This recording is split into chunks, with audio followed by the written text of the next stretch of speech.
Kenwood DMX7709S promises a big, modern brain swap for your dash. A 6.8-inch capacitive touchscreen, Apple CarPlay and Android Auto, 3 camera inputs, and sound tuning that supposedly elevates stock speakers.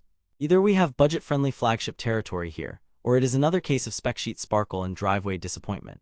On paper, you are getting a WVGA screen that claims high contrast and vivid text, Android USB mirroring, Sirius XM capability, and iDataLink Maestro support at around 458.99 with a 4.3-star average.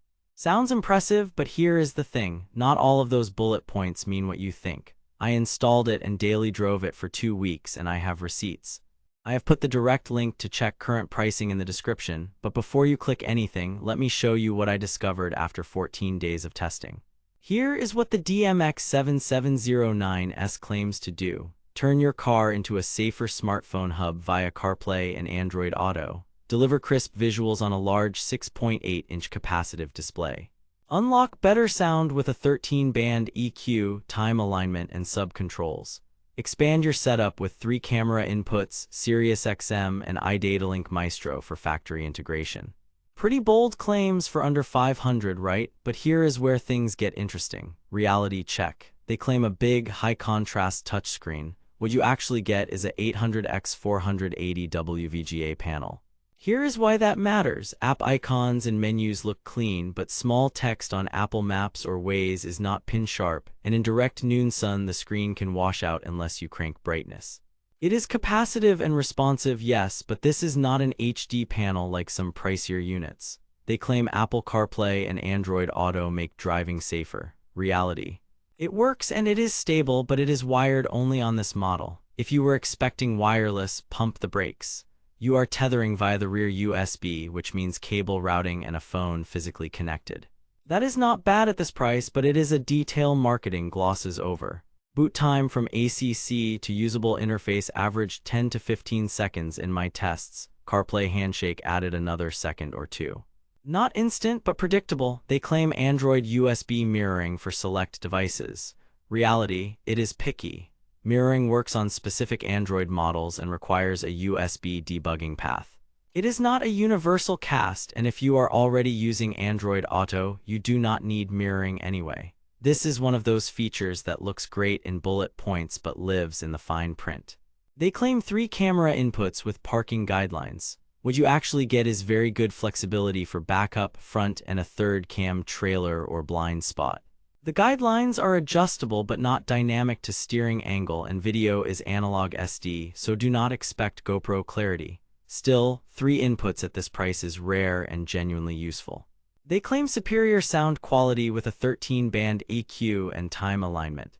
Reality, the tuning toolkit is strong for mid-tier. Time alignment helps center vocals, sub-level control is handy, and crossover management is straightforward. However, the preamp outputs are mid-voltage, not the 5V you see on Kenwood Excelon models, so if you are feeding high-end amps, you will need to set gains carefully to avoid noise.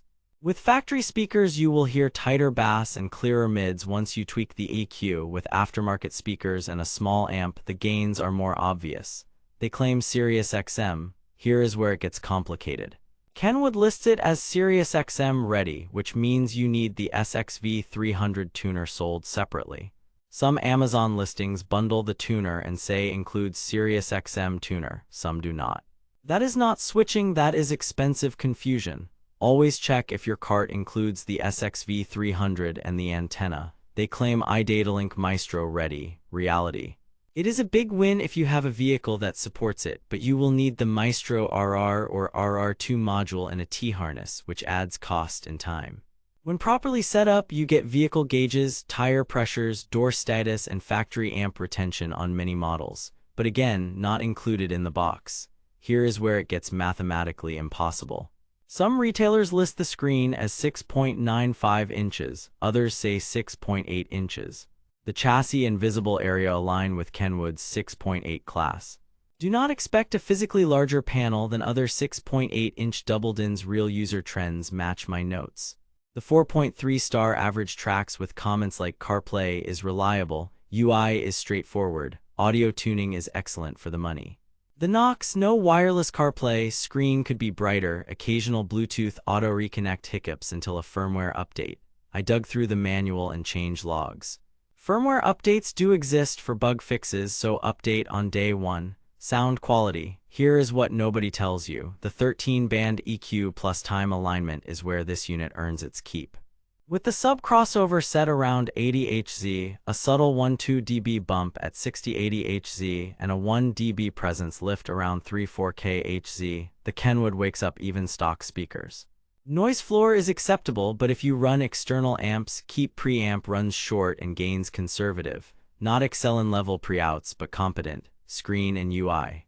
The capacitive glass feels modern and responds quickly, but the WVGA resolution and brightness mean maps and album art look good, not great, and glare can be an issue in bright cabins. The interface is classic Kenwood. Clean tiles, minimal fluff, and a little dated compared to Sony's slicker UI, but it gets out of the way. Smartphone integration. CarPlay and Android Auto are rock solid in wired form with quick resume after a stop for gas.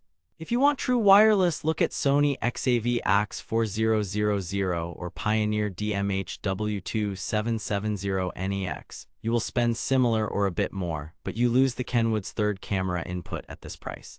Cameras and expandability. 3 camera inputs with adjustable guidelines are the sleeper feature here. For daily drivers, a front cam for parking and a rear cam for safety are clutch. The third input can do a trailer or side cam.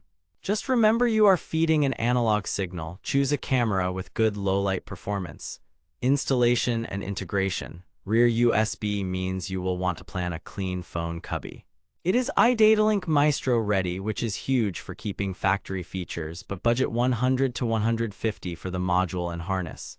Also, check the listing. Some bundles include a SiriusXM tuner.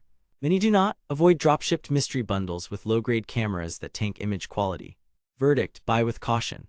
At around $458.99, the DMX7709S is worth it if you want reliable wired CarPlay or Android Auto, solid audio tuning, and rare 3-camera flexibility without climbing into Excelon pricing.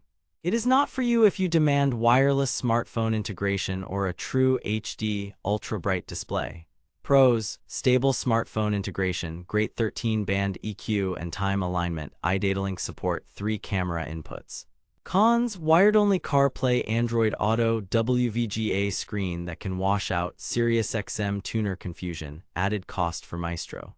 If you are cross-shopping, consider Sony XAV-AX3200 for a cheaper wired option, or Sony XAV-AX4000 or Pioneer DMX7709S if wireless is non-negotiable. Save your money for the feature set you will actually use and stay savage out there. Thanks for watching. If this review saved you from wasting money or helped you find something actually worth buying, I have put the link to check current pricing and read more reviews in the description. And hey, if you do decide to buy through my link, it helps fund these investigations without costing you extra. What should I compare this to next? A wireless unit under $400 or a true HD screen upgrade? Drop your vote in the comments, subscribe for the next deep dive, and I will see you in the next one. Stay curious, spend smart.